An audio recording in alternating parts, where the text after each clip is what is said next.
Who told you what you can't do? There's a word I've been thinking about lately: limits. Not necessarily the real limits that our bodies sometimes give us.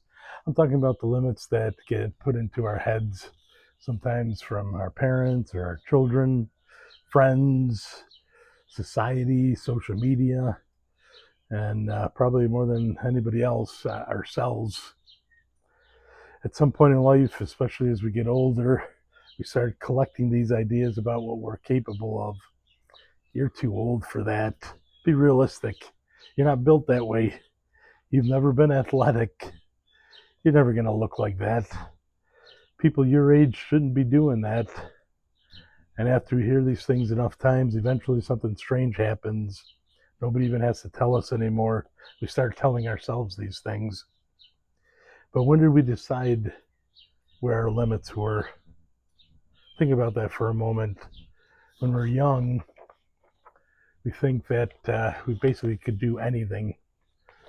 Kind of feel like Superman. Well, then the job comes, and marriage and children, bills, responsibilities, maybe injuries or health issues. Stress is a big one. And then maybe for decades, we spend our time putting everybody else ahead of ourselves. Somewhere along the way, the boundaries started getting smaller, and we stopped asking, what could I become? And we started thinking and saying, well, this is probably just who I am now. But is it? That's the big question we want to ask today. Because when it comes to our health, our strength, our fitness, even our physical appearance, I think a lot of us are living inside boundaries that have never actually been tested. We simply just accepted them.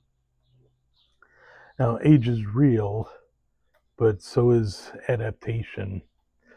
I'm not going to just say here that age is just a number. We hear that expression a lot, and maybe that's partially true, but age is real, and aging changes us. It becomes harder to recover from our workouts, maybe recovering from an injury. Obviously, as we're aging, if we don't do something about it, we can lose muscle and strength. Bone density decreases, our hormones change, our cardiovascular system changes, we get injured, and like I said, health issues may crop up. So we're not talking about trying to pretend that we're 25 years old again, but it's about asking a completely different question. What is my body still capable of becoming at the age I am right now? And I think the answer would surprise many people, because the human body is incredible in adapting and being resilient. If you push your muscles, give it resistance, it's going to respond. Same thing with our cardiovascular health. If we take it appropriately and work at it appropriately, it's going to respond. We can improve our balance and mobility. If we try to eat better, get better nutrition, our body's going to respond to that. Also, if we try to get good sleep hygiene, that's going to make a difference. If you lose excess body fat, you're going to look and feel different. And on top of that, if you can build some muscle along with losing some body fat, our appearance is definitely going to look different. And none of that requires that we start from some magical fitness place. Just need to start wherever we are. And remember, your starting point is not your limit. That might be one of the most important things I say in the video, that our starting point is not our limit. It's not the ceiling. Maybe right now you can only walk for 5 minutes. Well, then walk for 5 minutes every day. Maybe you can't do a push-up. Can you do it against an object, maybe the wall, or if you have a kitchen counter, can you do push-ups that way? If you can't squat, can you get up and down out of a chair? Or maybe you're carrying 50 pounds around that you don't want to carry anymore. And I'm not talking about kettlebells or weights. I'm talking on our bodies, 50 pounds that we want to get rid of. Start there. So it's not that we're trying to prove anything at the moment. It's simply just starting. Do you believe in I'll tell you what I think. The person who starts walking 5 minutes a day, that they can eventually get up to 30 minutes a day or more. Or if you start doing push ups against the wall, that at some point you can do regular push ups on the floor. Or if you're struggling to get out of a chair right now, that if you work at it, that eventually you could even do a squat. I think you can. I know you can. I'd say absolutely. And even somebody who hasn't liked what they've seen in the mirror for years, can you really make a difference where all of a sudden you feel okay putting on your clothes or seeing yourself in the mirror? But you don't get to discover any of that if you've already decided what's impossible, or if you decided that this is my limit. And sometimes the limitations come from people who love us, our friends, family, close loved ones, could be a spouse, could be your parents or children. And they're trying to, in some ways, trying to protect us. They might say things like, don't overdo it. Your spouse might say, you're not that young anymore. Or your children could say that, Dad, you're getting older. Or even our own parents might have raised us with the idea that just certain things aren't possible for somebody like us. Then all of a sudden you try to start exercising or changing the way you eat, and all of a sudden your friends might kind of make some jokes and laugh at you a little bit. Like I said, most of the time they're trying to protect you, but remember, somebody else's fear doesn't necessarily have to become your boundary or limit. Sometimes people have an image of who you are based on who you've always been. So if they see you changing, that starts to make them uncomfortable. Maybe they don't like to see that all of a sudden you're becoming an exercise person because you've never been that person. Or in your circle of friends or your group, you've never been that healthy guy or healthy person in the group. And now you're lifting weights, you're eating differently, you're losing weight. They might look at you like, well, what are you doing?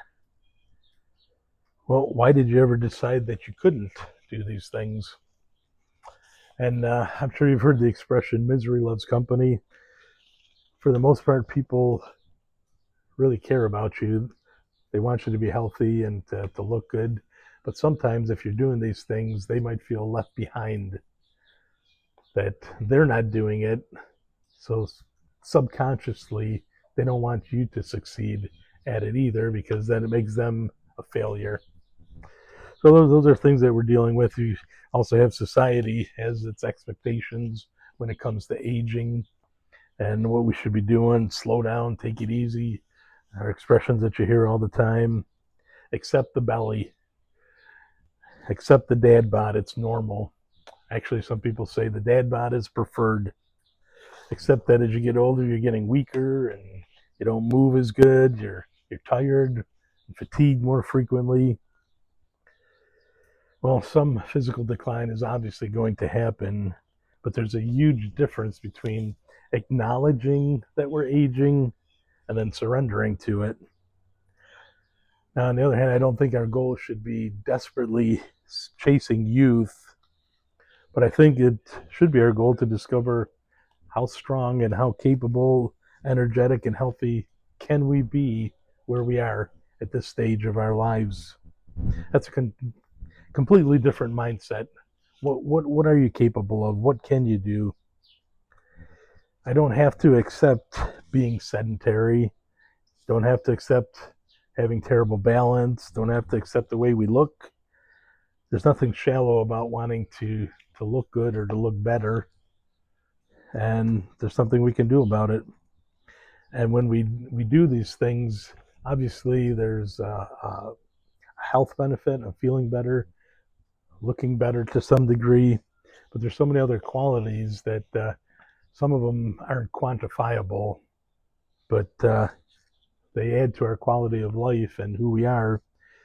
As we do these things, we learn discipline, strength, we maybe get better mobility, our health improves, but we get confident, shows effort. Those are qualities that are necessary to have a a good life. And even just the idea of effort, most folks who have children, if their children were going to take a test in school or actually to do anything, parents obviously want them to do well at any endeavor. But if they didn't, what would deeply disturb us is if there was zero effort. They didn't try. If our kids try at something, they're not going to be mad at them or disappointed. But if there's no effort, that's disappointing. And the same goes for ourselves. If we're just accepting these limits that have been placed upon us or that we put upon ourselves without any effort, that's disappointing. Social media is another one that plays into this because there's a couple different sides to the coin. On the one hand, they say everybody should have six-pack abs. They should run marathons, lift heavy weights, take all kinds of supplements, and never ever have another slice of pizza again. And that's pretty ridiculous, trying to put those things out there, especially as we get older. We know it's all about balance and enjoying life. But if we hear it enough, we could start to think when they're putting all these things out there, or we see people that there are outliers of people that are 50s, 60s, 70s, 80s that are in phenomenal shape, that are extremely disciplined and do things. And they say, I could never do that. I could never look like that. But we don't want to compare ourselves. It's a solo sport. The whole question is, can you become better today? And we there's about 10 questions I wanted to ask here, and just think about them for a second. Could you become a little stronger over the next 6 months? Could you lose some body fat? Could your blood sugar improve, your blood pressure, your mobility? Could you walk farther? Could you sleep better? Can you get up off the floor easier? Can you look better in your clothes or when you look in the mirror? It's about 10 or so questions that if each answer was yes, isn't it worth shaking off the limitations and putting forth effort to do those things? It would be phenomenal accomplishments. And each improvement we make could start to open the door to another. It could be like the first domino falling, when you push a domino and then they just keep tumbling over. That's how it could be, that one good thing could help another and push another one down. Now, the most common after all these things we talked about limits is the self-imposed limits. Like I've tried diets before, they don't work for me. I've never been athletic. I've got bad genetics. I'm too far gone. I can't give up junk food. I hate exercising. But be careful with this phrase, I'm just not that kind of person. Because maybe you're describing your history and not your future. You weren't born knowing how to do most of the things that you do today. You learned them, you practiced them, you adapted. So maybe you're not a person who exercises yet. That's three little letters, but they're important to keep in mind. Maybe you're not strong yet. Maybe you're not eating nutritious food and eating a healthy diet yet. Maybe you can't walk 3 miles yet. But that little word changes everything. What can you do? Well, you want to set goals when it comes to these things, and obviously we need to have some wisdom when we're doing these, depending where. We don't want to ignore legitimate causes for concern. Maybe you have heart disease or joint problems, diabetes, other medical conditions or injuries. Certainly we take those seriously, and you want to speak with a doctor and get doctor's advice in some of these areas. You might need physical therapy before you begin. You want to make sure if you need medications. So you might have to start slower at a different place than somebody else. But remember, we're not comparing. We want to see what we can do. And it's not weakness, it's intelligence to look at ourselves realistically and see what we're able to do. But the idea is See what you can do. Give yourself permission to find out. Give yourself permission to find out what you are capable of. We're not going to do all these things perfectly, but the key is if you do them consistently, we're going to see great improvements. And you're going to mess up at times. We're going to slip up. We all do it. What do? Well, you pick yourself back up off the ground, get back at it, get going. We don't give up. This is the long game. We're playing the long game. So we don't give up even when we mess up. So again, our limits should be discovered, not assigned by family and friends, not assigned by the media or society, and certainly not assigned by our past and ourselves, what we think. And it's exciting to know that you can make incredible strides. Sometimes we have a certain way of living for like 20, 30 or plus years, and then we try to make some changes, and after 8 weeks or 10 weeks, we're disappointed. Well, that took how many decades to get where we are? And if we need a lot of fixing, it's not going to happen in that short period of time. But the fact is that we can chip away at it and work at it. So, and as you see progress, that's powerful to see what we can become. So, some final words of encouragement, hopefully, that we don't want to have a ceiling over our head before we've even started to climb to see how high we can go. So don't let somebody else's idea of aging become your future. We don't want to have that kind of limitation. Start where you're at, start at your level, at your age. Start imperfectly, but please do start. That's the key. And give your body a chance to show what it can still do. If you're 50 or 60 or 70, whatever the case.